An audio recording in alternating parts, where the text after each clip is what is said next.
David Settle and Laramie Live on KOWB continues on AM 1290. Laramie Live. It is 9:12 on a Tuesday morning. I'm David Settle, your host, and we welcome to the program. He is the head track and field coach at the University of Wyoming. Bryan Berryhill joins us here on a Tuesday morning. Coach, thanks for your time. How are you today? I'm great.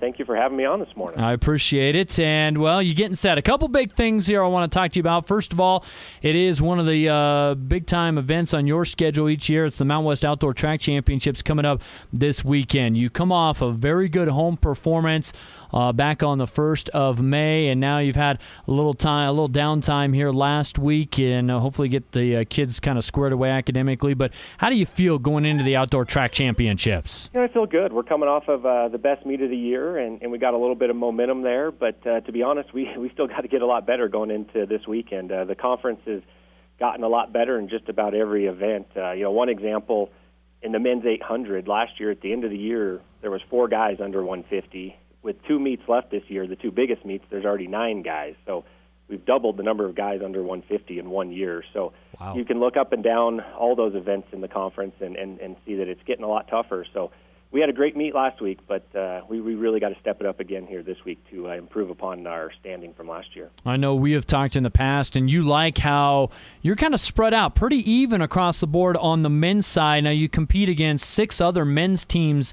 How does the Wyoming Cowboys stack up, and hopefully cross your fingers you're healthy going into the next 4 days of competition? Yeah, as I know right now, we're pretty healthy. The kids are finishing up finals now, so hopefully the stress levels decrease as we go through the week. But, I like our team on the men's side. We're very well balanced. We're going to score in most every event. It's just a matter of if we can get enough guys in that top 3 to get to that 130-point threshold to get into the top 3 in the conference. Wow. Who are the chief teams to kind of beat? Do you look at, is it Utah State Air Force, kind of like last year when the championships were here?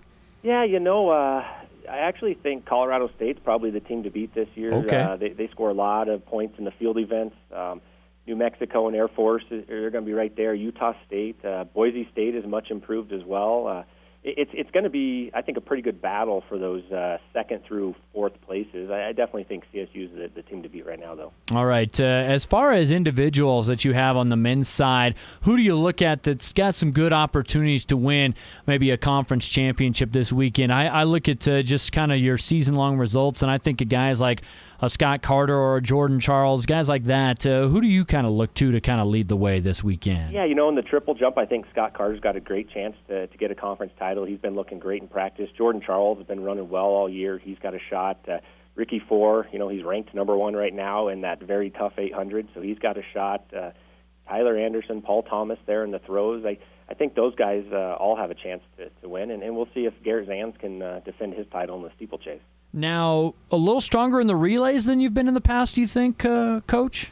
Definitely in the 4x4. We have a really special 4x4 team right now, and on the list we're 2nd going into the conference, and definitely good in the 4x4. And I think our 4x1 is pretty good as well. We've only run it once this year, so I think we'll improve upon our standing. Yeah, and then obviously your middle distance, you talked about Ricky Four, but your guys that run in that 800 in that middle distance area and that you put on that 4x8 have really put together a special spring, it sounds like. That 800 group is great. They've been training consistent all year. You got Ricky there, but you also have Harry Fisher and Thomas Atkinson, who both run under 150 as well. And, Harry was 2-time runner-up in the conference, indoors and outdoors last year, so very, very special group, very proud of that group. And to be honest, they're going to have to run really well this weekend, and we need them to run well. All right, let's switch things over to the ladies' side, where it's been a little bit of a different kind of makeup of your roster, but how do you feel about the Cowgirls going in, competing against 10 other squads out in San Diego? Yeah, we don't quite have the depth on the women's side that we do on the men's side right now, but we definitely have some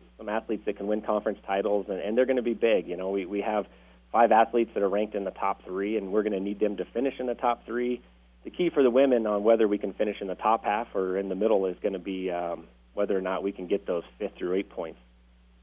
All right. Any individuals that kind of top your list? I guess maybe the volleyball crossover in Aaron Kirby, as well as some of your other kind of middle distance runners? Aaron Kirby's running great. She's leading the conference right now. Excited to see what she can do here. She's got a great chance to win a conference title.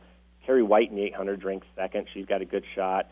Audra DeStefano coming off her school record here at home. She's ranked second. She's got a good chance there. And Holly Page has got 3 school records this season alone, and so I think she's got a shot. And then Sharice Daniels there in the Hammer has a very good opportunity to try to win a conference title for us. If you're just joining us, Laramie Live on KOWB, I'm your host, David Settle, and we're joining by University of Wyoming head track and field coach Bryan Berryhill on this Tuesday, the Mountain West Track Championships actually getting underway tomorrow in San Diego, California on the SDSU sports deck. Have you ever seen a sports deck on top of a parking garage like this? This is the only one I've seen, but yeah, I ran there back in 2001, my final year of college, so familiar with it for sure. A unique setting, a unique environment when you get out to something like this? It is. When the kids get there, they're always kind of surprised to see it. But it's a great facility. It's a great track. It's a fast track.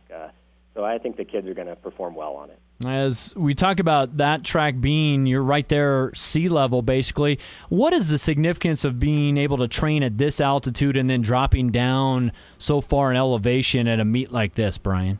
Yeah, it gives our middle distance and distance runners a lot of confidence knowing they've been training at 7,200 feet and how much more difficult it is to run those paces up here. Really just makes that first half of the race feel a lot easier down there, and those paces feel a lot more comfortable. And, like I say, the biggest thing is kind of that mental boost they get knowing they're competing at sea level. Who are your individuals that will be competing in the multi-events? Because tomorrow starts with the women's heptathlon and men's decathlon. They'll finish up Thursday before the bulk of the competition Friday and Saturday. Who do we got going in the decathlon and heptathlon this weekend? Yeah, we got Sabina Sandberg on the women's side, who's much improved over last year, and Kyle Sullivan gets to try to defend his conference title that he won here at home last year, so we're excited to see Kyle out there.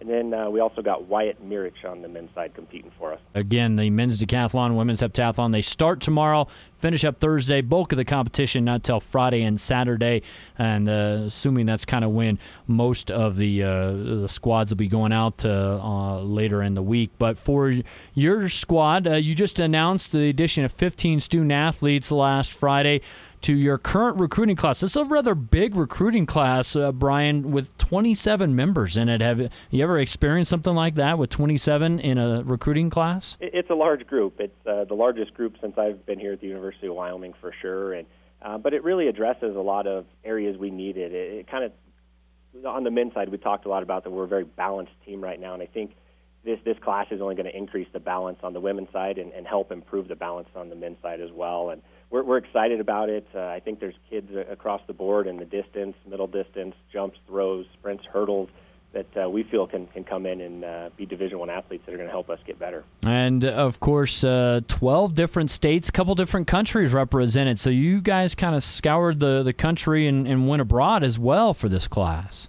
Yeah, we were just trying to find the best athletes we could to come in here and, like I say, help us try to win conference titles. That's our goal, and we're not there yet, and in order to get there, the depth is our biggest issue right now. We have some superstars within our program.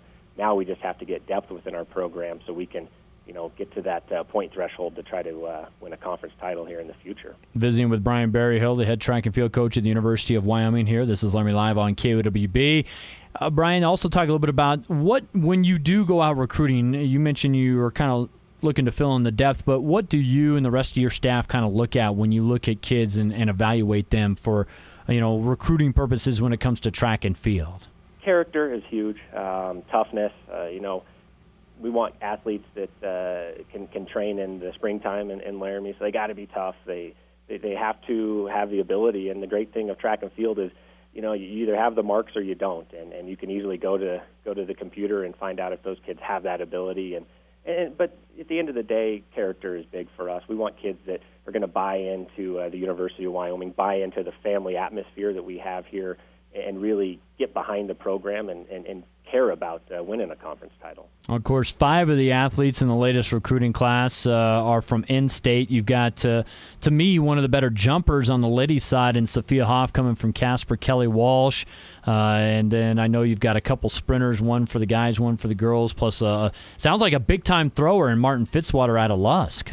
Yeah, we're excited about the in-state kids. You look at our roster now, we have a lot of Wyoming high school kids on the roster now that are doing great things, and we're really excited about this incoming class. And and especially these in-state athletes. Yeah, Fitzwater's going to be special, and Sophia Hoff, I know Coach Howe's excited about her.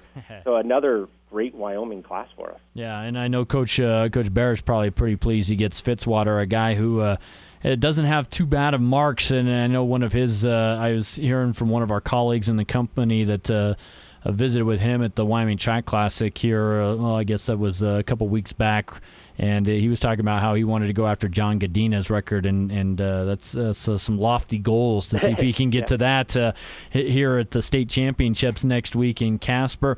And then I failed to mention, I believe it's Michaela Pinsky out of Gillette. That's a pretty good sprinter, kind of to back up Kirsten Thomas and add a little depth there for you in the sprints. Yeah, definitely. We're excited. The sprint is an area we wanted to improve there for sure. Okay. And we think she's going to address that, really help our relays. Kirsten Thomas, we redshirted her this year. She's going to be healthy and ready to go next year. So we're excited about what the sprint area is going to look like on the women's side next year. Let me ask you this, Brian. In terms of this latest recruiting class, any surprises that you were maybe pleasantly surprised that you got to commit, that maybe you thought, all right, let's really reach out and go after something when maybe we don't normally go after an individual like that? I wouldn't say that. Okay. We just really we're trying to get the best kids we could and try to do that in each of our event areas. So like we talked earlier, balance is very important when you're talking conference championships, and that's really what we wanted to address. And so we kind of looked hard to find the best kid in each event area, whether it was in the region, in the state, or on the East Coast. And I feel like the coaches did a great job of really getting out there and getting the best kid we could in each event area. Well, and lastly, before I let you go, in terms of recruiting, it seems like you guys have been able to kind of find some diamonds in the rough a little bit, and you got to sometimes develop those kids at the same time. You do.